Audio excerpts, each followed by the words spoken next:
මෙරට බුද්ධ්‍යංශ තොරතුරු තහවුරු කරා මේට සති ගානකට පෙර මෙවැනි කාරණයකට අධිකරණය තුල ලැහැත් වෙනවා කියලා මේ කාන්තාවගේ නමත් එක්ක நடந்து முடிந்த கொலை தொடர்பான பலதரப்பட்ட தகவல்கள் தொடர்ச்சியாக வெளியாகி கொண்டிருக்கு. விசாரணைகள்ல பலதரப்பட்ட உண்மைகள், பலதரப்பட்ட புதிய திருப்பங்கள். நாங்க முதல்ல இந்த கொலையை ஒரு திரைப்படம் போல சொன்னோம். ஆனா திரைப்படத்திலேயே நடக்காத பல சம்பவங்கள் உண்மையாகவே நடந்து, திரைப்படத்துல கற்பனையா நடக்கும், ஆனா இது உண்மையாகவே நடந்திருக்கு.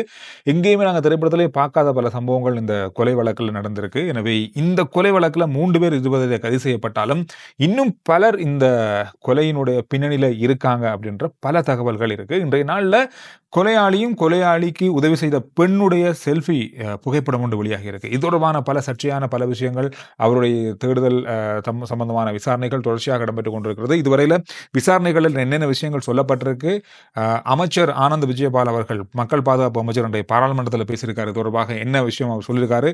அதோட இறுதியா இன்று மாலை வேளையில இப்ப ஒரு முக்கியமான செய்தி, ஒரு எதிர்க்கட்சியினுடைய பாராளுமன்ற உறுப்பினருடைய பேர் ரோகன பண்டார் இன்றைய நாளில் பாராளுமன்றத்தில் உரையாற்றியிருக்காரு. அவர் சொன்ன விஷயம், கணேமுல்ல சஞ்சீவ கொலை செய்யப்பட போறார் அப்படின்றது முன்னதாகவே புலனாய்வுத்துறைக்கு தெரியும். புலனாய்வு அமைப்புகள் முன்னதாகவே இந்த தகவலை தெரிஞ்சிருந்தாங்க. ஆனா இந்த செவ்வந்தி அப்படின்ற பெண் தான் நீதிமன்றத்துக்குள்ள ஆயுதம் கொண்டு வர திட்டமிட்டிருந்தார் அப்படின்றது கூட தெரிய வந்திருக்கு அவங்களுக்கு. ஆனா இதை அவர்கள் கருத்தில் எடுக்கல, இதை தடுப்பதற்கான முயற்சியும் அவங்க எடுக்கல. இதை தடுத்திருக்க முடியும். සූදානම් වෙනවා දැන් කාලයක් තිස්සේ කියලා බුද්ධි අංශ විසින් තහවුරු කරලා දීලා තියෙද්දි මේ කට්ටිය අධිකරණයට ඇතුළට ඇවිල්ලා ගහලා යනකම් මේ ආරක්ෂාවේ කප්පිට්ටෝ කියලා කියපු කට්ටියට එක මයිල් ගහක්වත් හොයාගන්න පුළුවන් වුණා. ஏன் இவங்க தடுக்கல? இது தேசிய பாதுகாப்பு சிறப்புரிமை பற்றி அல்லது தேசிய பாதுகாப்பு பற்றி பேசியவர்கள் ஏன் இதை கவனத்தில் எடுக்கல அப்படின்ற பல குற்றச்சாட்டுகள் வச்சிருக்காரு. இதோடு இன்னொரு முக்கியமான விஷயம் சொல்லியிருக்காருன்னு சொன்னா, 2019ஆம் ஆண்டு நடந்த ஈஸ்டர் குண்டு தாக்குதலுக்கு ஒப்பானது இது. தெரிஞ்சு கொண்டே இது நடத்தப்பட்டது அப்படின்னா அந்த தாக்குதலுக்கு குற்றச்சாட்டு இருக்கு. සහරාන්ලගේ ප්‍රහාරය වගේ තවත් එකක් විතරයි මේක. இந்த மாதிரியான ஒரு விஷயம் நீதிமன்றத்துக்குள்ள நடந்திருக்கு. இந்த மாதிரியான விஷயங்கள் தொடர்ந்தும் நடக்குமா? இது எப்படி தேசிய பாதுகாப்பை உறுதிப்படுத்த முடியும்? எல்லாரும் தெரிஞ்சு கொண்டு இந்த மாதிரி விஷயம் நடந்திருக்கு அப்படின்றது மிகப்பெரிய ஒரு குற்றச்சாட்டா இருக்கு. ஒரு புதிய ஒரு விஷயமாகவே பார்க்கப்படுது. இது திடீரென்று இது எப்படி அவருக்கு தெரிஞ்சது? இது உண்மையிலேயே புலனாய்வுத்துறைக்கு தெரிஞ்சு கொண்டுதான் இது நடந்ததா அப்படின்றது இனிதான் விசாரணைக்கு வரும். காரணம் இன்றைய நாளில் அவர் இப்ப இறுதியா பாராளுமன்றத்தில் அவர் உரையாற்றும் போது இந்த விஷயத்தை சொல்லியிருக்காரு. இது வருட நாட்கள்ல எந்த மாதிரியான விளைவுகளை ஏற்படுத்த போகுது, எந்த மாதிரியான விசாரணைகளை ஏற்படுத்தப்பட போகுது அப்படின்றது தெரியல. 8 மணித்தியாலத்துக்குள்ள குற்றவாளியை, அதாவது துப்பாக்கிதாரியை கண்டுபிடிச்ச நீங்க இன்னும் அந்த பெண்ணை கண்டுபிடிக்க முடியல. அதுக்கு பின்னுக்குள்ளவங்க யார் அப்படின்றது இன்னும் கண்டுபிடிக்க முடியல. புலனாய்வு தகவல் இருந்தும் ஏன் இந்த தாக்குதலை தடுத்து நிறுத்தல? இது தவறான நிர்வாகமா அல்லது பின்னணியில இது வேற எதுவும் சூழ்ச்சிகள் இருக்கா? நீதிமன்றம் போன்ற இடங்கள்ல இந்த மாதிரியான சம்பவங்கள் நடக்கிறது சரியா? இதை தடுக்காம இருந்ததுக்கான காரணம் என்ன? இந்த மாதிரியான பல விஷயங்கள் கேள்விகளாக அவரால் எழுப்பப்பட்டிருக்கு. මුදල දෙන්න තියෙන කෑදරකමට ඒ පාතාලේ මිනිස්සුම ඔත්තුව දුන්නාම ඒකෙන් අල්ලගත්ත එන වාහනේ නම්බරෙත් එක්ක දුන්නාම ගිහිල්ලා සිවිල් පිට ගිහිල්ලා STF එකෙන් නතර කරගෙන ඉන්නවා. නතර කරගෙන ඌත් එක්ක සතුරු සාමිච්චිය දෙනවා. ඇයි යුනිෆෝම් නැතුව අත්අඩංගුවට ගන්න බෑ. යුනිෆෝම් ගත්තු කණ්ඩායමක් එනකන් සතුරු සාමිච්චිය දෙන හොරෙක් අල්ලගත්තා. වෙන කෙනෙක් අල්ලගත්තා නම් කොහමද? ගහලා මූණු වහගෙන යන්න. දැන් මේ කට්ටිය කැමරාත් අරගෙන ගිහලා මේ අපවාදයෙන් බේරෙන්න STF එක අත්අඩංගුවට ගන්නනකොට කැමරා අරගෙන ගිහිල්ලා. இது ஒரு பேசு பொருளாக வருகின்ற மணித்தியாலங்கள்லையும் வருகின்ற நாட்களையும் இருக்கும் அப்படின்னு சொல்லி எதிர்பார்க்கலாம். இந்த விஷயம் பெரிய அளவா போக போகுதான் போல தெரியுது. எனவே இது ஒரு விசாரணைக்கு உட்படுத்தப்பட்டிருக்கின்ற ஒரு மிக முக்கியமான ஒரு என்ன சொல்றது, ஒரு நுணுக்கமா, ஒரு நீதிமன்றத்துக்குள்ள செய்யப்பட்ட ஒரு நுணுக்கமான கொலை சம்பவம். இது விசாரணைகள்ல எங்க போய் முடியும், எங்க தொடங்கி எங்க முடியும் அப்படின்னு தெரியாது. ஆனா புதிய புதிய தகவல்களும் புதிய புதிய சர்ச்சைகளும் புதிய புதிய குற்றச்சாட்டுகளும் இந்த கொலை சம்பவம் மீது முன்வைக்கப்பட்டது. எனவே இந்த விஷயம் ஒரு முக்கியமான விஷயமாக பார்க்கப்படுது. අල්ලනවාමයි පාස්කු පෙහාරේ මහමොලකරුව මොනවද මහත්තයෝ ඇවිල්ලා මේ අධික අධ්‍ය ආරක්ෂිත කලාපේ ඇතුළට රිංගලා තමන්ගේ සියල්ලම ඉද්දි STF එක ඔක්කොම ඉද්දි වෙඩි තියලා මරලා දාලා යන මිනිහා අල්ලගන්න බැරි වුණා. ඒකේ සැබෑ මහමොලකරුව අතුරුදහන් අර උත්තුව දීපුවාම ඒ සූටර් විතරක් අල්ලගත්තා. හැබැයි ඒ කාන්තාවද ගියතක් නෑ. ඔයාලගේ බුද්ධ්‍යංශ වලට ඔයාලගේ ආරක්ෂක අංශයට වැඩි ශක්තිමත් ඒ පාතාලේ කාන්තාව. එයා දන්නවා ඒ අදාළ මිය ගියපු ඒ පාතාල කරුවා අද දවසේ ගේනවා නව ශාලාංක 9 උසාවියේ නඩුවකට. එදාටම තියෙනවා අධිකරණ ශාලාංක 5 තවත් නඩුවක්. ඒ නිසා අධිකරණ අංක 9 දී මෙයාට ඝාතනය කරන්න බෑ.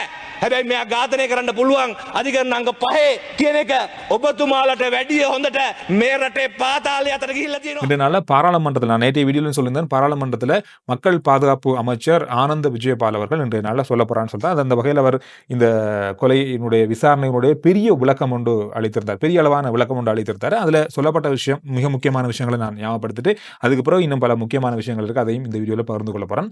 அதாவது அவர் சொன்னது 8 மணி நேரத்துக்குள்ள கொலையாளியை நான் கண்டுபிடிச்சிருக்கேன். இது ஒரு மிக முக்கியமான விஷயம் தான், பாதுகாப்பு பிரிவினருக்கு இது வாழ்த்து சொல்லக்கூடிய விஷயம் தான். இதை தாண்டி கொலையாளி கொலை செய்ய பயன்படுத்தப்பட்ட விஷயங்கள் இது தொடர்பாக ஆராயப்பட்டு கண்டுபிடிக்கப்பட்டிருக்கிறது. அவர் தப்பித்து போன வாகனத்தினுடைய இலக்கத்தகடு போலியானது. அது மட்டும் இல்லாமல் இவர் 2019ஆம் ஆண்டு இராணுவத்தில் இணைந்திருக்காரு. 2024ஆம் ஆண்டு இராணுவத்தினுடைய பொது மன்னிப்பின் கீழே விழுது வந்து இராணுவத்திலிருந்து விடுதலையாக இருக்காரு. அது மட்டும் இல்லாமல் துப்பாக்கிச்சூடு நடத்துறதுக்கு, அதாவது அந்த சட்டப்புத்தகத்துக்குள்ள துப்பாக்கியை கொண்டு சென்று அவருக்கு உதவி செஞ்ச அந்த செவந்தி என்கின்ற பெண், இவரும் ஒரு விடுதியில முதல் நாள் தங்கியிருந்திருக்காங்க. இந்த தங்கியிருந்த விடுதிக்கு ஒரு வெள்ளை கலர் கார்ல ஒரு பார்சல் வந்து கொடுக்கப்பட்டிருக்கு. அந்த பார்சலுக்குள்ளதான் அவர் அணிந்திருந்த அந்த சட்டத்தரணி ஆடையும் துப்பாக்கியும் இருந்திருக்கலாம் அப்படின்ற மாதிரி தான் இப்ப சந்தேகம் இருக்கு அப்படின்னு சொல்றாங்க. இது விசாரணைகள் மூலமாக பெறப்பட்ட தகவல். சிசிடிவி, அதாவது அந்த அவங்க தங்கியிருந்த ஹோட்டல்ல பொருத்தப்பட்டிருந்த சிசிடிவி மூலமாக இந்த தகவல்கள் பெறப்பட்டிருக்கிறது. அவங்களுக்கு கொண்டு வரப்பட்ட பார்சல்ல என்ன இருந்தது அப்படின்னு தொடர்பில் இன்னும் முழுமையான தகவல்கள் இல்லை. அதுல இந்த விஷயங்கள் இருந்திருக்கலாம், ஆடையும் துப்பாக்கியும் இருந்திருக்கலாம் அப்படின்ற மாதிரி தான் சொல்லப்பட்டிருக்கு. அதோட தேசிய பாதுகாப்பு தொடர்பாக பல அச்சங்கள், பல விமர்சனங்கள் முன்வைக்கப்பட்டது. இதுவரையில இந்த குற்றச்செயல்கள், இந்த பாதாள உலக தொடர்பான கொலைகள் கடந்த நாட்களில் நடந்து கொண்டிருக்கு. ஆனா இதனால எந்த விதமான தேசிய பாதுகாப்புக்கும் அச்சுறுத்தல் இல்லை, தேசிய பாதுகாப்புல எந்த விதமான பிரச்சனையும் இல்லை அப்படின்றதையும் இன்றைய நாளில் மக்கள் பாதுகாப்பு அமைச்சர் உறுதிப்படுத்தியிருந்தார்.